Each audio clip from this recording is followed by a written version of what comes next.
Just very interested.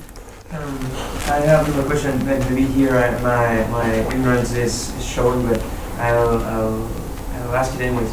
And you said that it was surprising that the HAGANÄ was able to fight the war of 1948 because it was a combination between militia and army. Could you explain and go further between the difference between militia and army?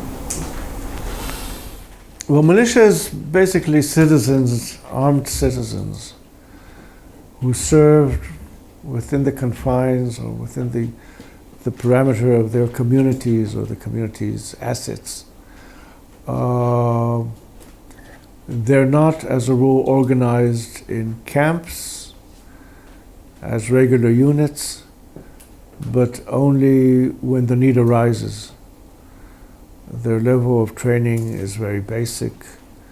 The commanders come from within the ranks. That is, their leadership is accepted on a social level, so that you could say they're natural leaders.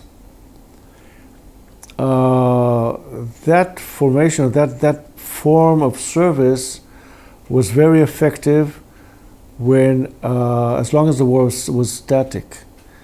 So for instance, the HAGANÄ in Tel Aviv or the HAGANÄ in Haifa proved very effective, and eventually the occupation of Haifa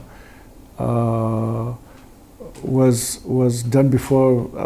Again, there's a question of British policy, but happened before the end of the mandate. Once you move out, it has to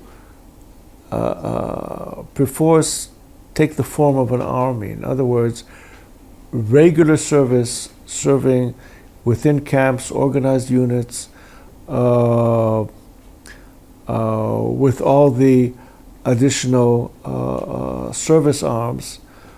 For instance, the trucks I mentioned before. While they're stationary within their communities, they receive all the help which is needed from the civilian infrastructure, including transport. Let me give you just one example. As you know from Napoleon, armies march on their stomachs. In a militia, the quality of food was determined by the community and therefore was usually very high. So through various civilian standard channels and with the help of women voluntary organizations, the militias were fed and usually ate quite well.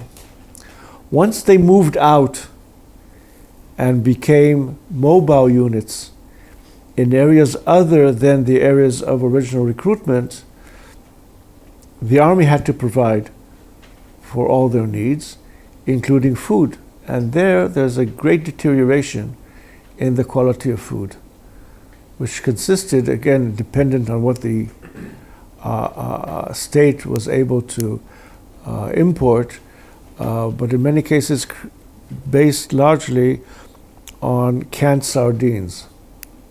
Now, there's a limit to how many canned sardines you can eat. I don't know if you've tried it, but after a month or two, one becomes a bit tired of sardines, although I personally like sardines.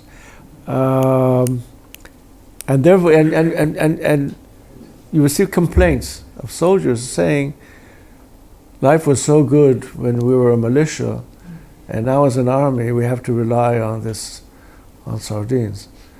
So the changes on various levels, but you could say that basic change is that the unlike militia, an army is deployed away from its original area of recruitment.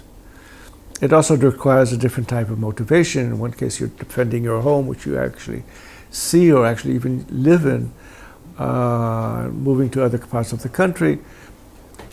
the aspects, the ramifications are many and complicated, but basically it becomes a mobile force and a regular force.